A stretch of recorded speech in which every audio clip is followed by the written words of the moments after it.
చింతసూరి పప్పు చేశానండి. చాలా బాగా వచ్చింది. ఎంత రుచిగా వచ్చిందో ఈ వీడియో చూడండి, మీకు అర్థమైంది ఎలా చేశానో. ఇలా చేసుకుంటే ఫుల్ వీడియో చూడండి. ఫుల్ వీడియో చూడండి అమ్మా. కుక్కర్లోనే కాకుండా ఇలా ఉడకబెట్టుకొని చేసుకుంటే చాలా మంచిది. గ్యాస్ సేవ్ అవుతుంది, మనకి ఇంకే రకంగా ఇబ్బంది ఉండదు. చింతచిగురు అప్పుడప్పుడు తినాలి. తింటేనే దొరికినప్పుడు తినాలి. చింతచిగురు పప్పు అంటే చాలా ఇష్టం. ఇంకా పచ్చడి చేస్తాను, ఇంకా బాగా వస్తుందమ్మా పచ్చడి అయితే. ఎండు మిక్సీ, కరివేపాకు ఎన్ని వేసి చేస్తాను పచ్చడి. ఒక వీడియోలోకి అయితే వెళ్ళిపోతాం. పప్పు చేస్తున్నానండి. ఎర్రకందిపప్పు, పచ్చకందిపప్పు నానబెట్టుకున్నాను. ఒక అర్ధగంట నానబెట్టుకుంటే దీంట్లో గ్యాస్ బాగుండకుండా ఉంటుందంటండి. చాలా బాగుంటుందంట ఈ ఐటమ్స్ రెండు. రుచిగా ఉంటుంది ఈ పప్పు. దీంట్లోకి చింతచిగురు తీసుకున్నానండి. చింతచిగురు దొరికినప్పుడు తెచ్చుకుంటే ఈ పిల్లలకి చాలా మంచిదంటమ్మా. ఇలా చేసుకొని చింతచిగురు పప్పు పెట్టుకుంటే పిల్లలకి చాలా బాగుంటుందంట. ఇలా చేసుకుని ట్రై చేయండి ఒకసారి. చెప్పు. పప్పు నానబెట్టుకుంటే తొందరగా ఉడికిపోద్ది. ఇందులో గ్యాస్ కూడా కలిసి వస్తుంది మనకి. నేను కుక్కర్లో వండనండి, ఇలా వండుతాను. పప్పు చాలా రుచిగా ఉంటుంది. పప్పు ఉడకబెడుతున్నానండి. కొంచెం ఇంకా బాగా తొందరగా ఉడకాలంటే కొంచెం నూనె వేసుకోవాలా,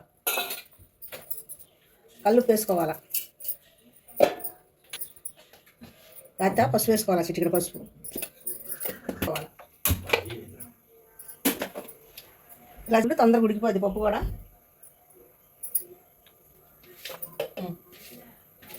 పెద్ద కారం వేస్తున్నాను.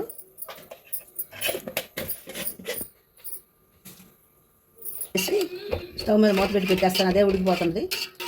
ఈ లోపల చింతకూర కడుక్కొని 2 సార్లు దాంట్లో ఉల్లిపాయలు, పచ్చిమిరకాయలు ఇవన్నీ ఉడికించి ఉడకబెడతానండి. ఈ పప్పులో వేస్తే చింతచిగురు పులుపు కదా, పప్పు ఉడక తొందరగా.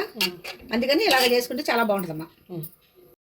చూడండి చింతచిగురు, దీనివల్ల చాలా ప్రయోజనాలు ఉన్నాయి. విటమిన్ సి చాలా ఎక్కువ ఉంటుంది. ఇది ఇయర్లీ ఒక 4-5 సార్లు తిన్నా కానీ సంవత్సరానికి సరిపడంత విటమిన్ సి ఉంటుందంట. చాలా బాగుంటుంది. అన్నిటికన్నా బాగా దీంట్లో ఎక్కువ ఉంటుంది విటమిన్ సి. అందులో జీర్ణశక్తికి బాగుంటుంది, గుండెకి మంచిది, అన్నిటికీ మంచిదండి. అన్ని దీంట్లో చాలా బెనిఫిట్స్ ఉన్నాయి. మీరు కూడా ఇలాంటి ఫైబర్ అంటే మొత్తం ఉన్నాయి దీంట్లో. మీరు ఇలా ట్రై చేయండి చింతచిగురుతో. చాలా బాగుంటుంది చింతచిగురు పప్పు చట్నీ కూడా చేస్తుంటాం. చింతచిగురు చట్నీ అంటే మా చిన్నప్పుడు బాగా మాకు ఇష్టం. మా అమ్మగారు చేసి పెట్టేది చాలా ఇష్టం మాకు చింతచిగురు పచ్చడి అంటే. ఈ మధ్య ఇట్లా దొరకట్లేదు, ఎప్పుడోసారి దొరుకుతుంటుంది. దొరికినప్పుడు ఎక్కడ మీరు పోనీ వదలొద్దు, తెచ్చుకొని కంపల్సరీ పప్పులోనో దేంట్లోనూ యూజ్ చేయండి.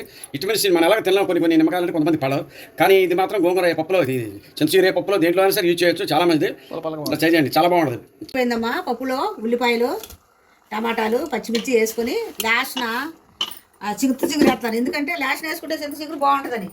ఫస్ట్ వేస్తే పప్పు ఉడకదని చెప్పేసి పప్పు కొంచెం ఉడికిపోయినా బాగా తొందరగా ఉడికిపోద్ది. ఎందుకంటే నానబెట్టిన పప్పు కదా, బాగా ఉడికిపోయింది. చింతచిగురు మాత్రం లాస్ట్ వేస్తాను, తర్వాత వేస్తాను. దించేటప్పుడు కొంచెం వేసి ఒక 5 నిమిషాల నుంచి ఎంచుకుంటే దాన్ని పెట్టుకుంటే చాలా బాగా వస్తుంది.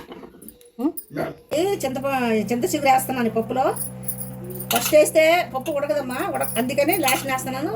ఇది వేసిన తర్వాత ఒక 10 నిమిషాలు ఉంటే చక్కగా ఉడికిపోతుంది. అప్పుడు దాన్ని పెట్టించుకుంటే చాలా బాగుంటుంది. తెప్పల్లో ఎందుకు ఉడకబెడుతున్నాను అంటే, మా నానబెట్టేసి కుక్కర్లో పెడితే టేస్ట్ పోద్ది పప్పు. ఇలా ఉడకబెట్టుకుంటే చాలా బాగుంటుంది, చాలా రుచిగా వస్తుంది.